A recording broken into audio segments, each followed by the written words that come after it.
Yeah, I'm really excited to be joining at Beet Retreat this year. Definitely an exciting time for the industry, so looking forward to connecting, sharing some lessons learned, kind of digging in with everybody. Something really top of mind for me as head of US privacy at OpenX is signal loss and kind of what that means for both buyers and sellers' ability to reach their audiences. For me, that, obviously signal loss being talked about in a lot of places right now. For me, from a compliance angle, that's really looking at signal loss stemming from regulatory changes and from kind of shifts in consumer expectations around privacy and data sharing.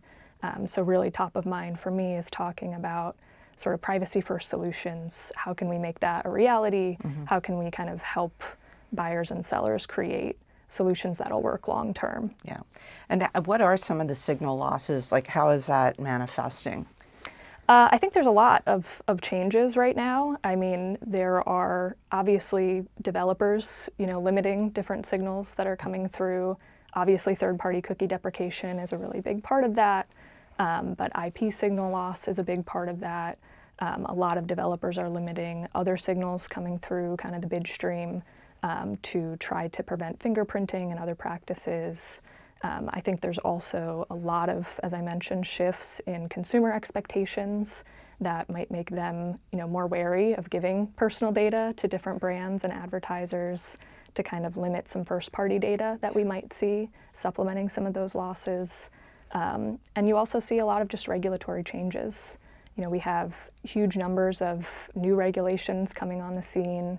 You have, I think, 13 new state laws at this point, and we'll expect that number to tick up a lot throughout the year.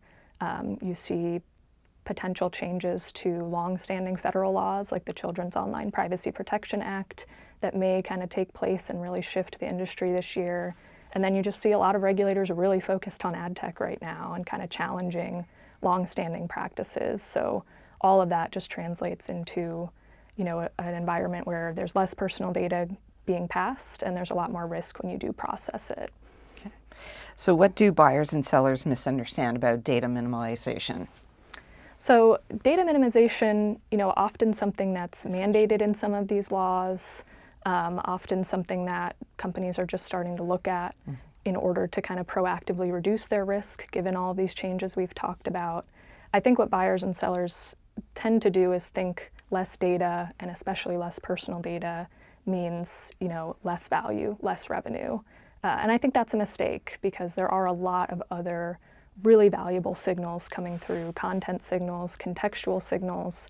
There's a lot of exciting exploration happening in this area right now, and we're seeing a lot of value found in other signals. I think these kind of efforts to look at data minimization are a really great opportunity for buyers and sellers to kind of look in detail at the data they're sending, say, do I need this data field? Is it bringing value? Can I replace it with another field that might be less risky? Can I send it in a safer way? A lot of ad tech integrations were set up years ago at this point, haven't really been revisited. I think this is a great opportunity to kind of engage in exploration of data instead of just minimization and kind of really optimize what you're sending and think about it a little harder. Okay. Can you describe the privacy and targeting challenges associated with transacting CTV programmatically? Yeah, it's funny, I think CTV, we talk about it so much, really easy to forget that it's still in very early stages, especially in the programmatic world, kind of in its infancy still. I think that means there's still a lot of exploration happening in terms of what signals do have value, what signals are kind of necessary to send, and what are the privacy challenges. So there definitely are unique challenges. There's, targeting and making sure you're facilitating opt-outs and consent signals for IP addresses, and kind of household targeting is a lot different than targeting based on an ID or an individual. There's definitely challenges in how signals are sent to make sure that child-directed channels and apps can be transacted programmatically. So there's a lot of kind of pain points there that we're figuring out. And again, there's just a lot of new regulatory risk, old laws being used to challenge new practices. There's a lot going on in the CTV space right now. But I think at its core, there's also just a lot of mistrust. CTV pubs and advertisers know their data is valuable, know people want to experiment with it. don't know that they're going to do that responsibly and kind of protect that data. So I think there's a lot of work that needs to be done to kind of build that trust, develop new solutions there.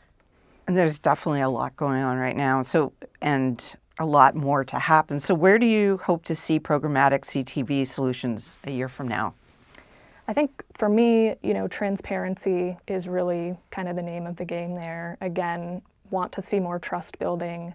I think we need solutions that prioritize giving publishers kind of more visibility into data flows, more control over data flows, so that they ultimately feel confident sending more content and contextual signals that we know buyers want and are kind of looking to target against. And also to see more valuable CTV inventory and signals come through that we might not be seeing today because of some of those trust issues. So I think for me, that's what I really hope we see building in the next year.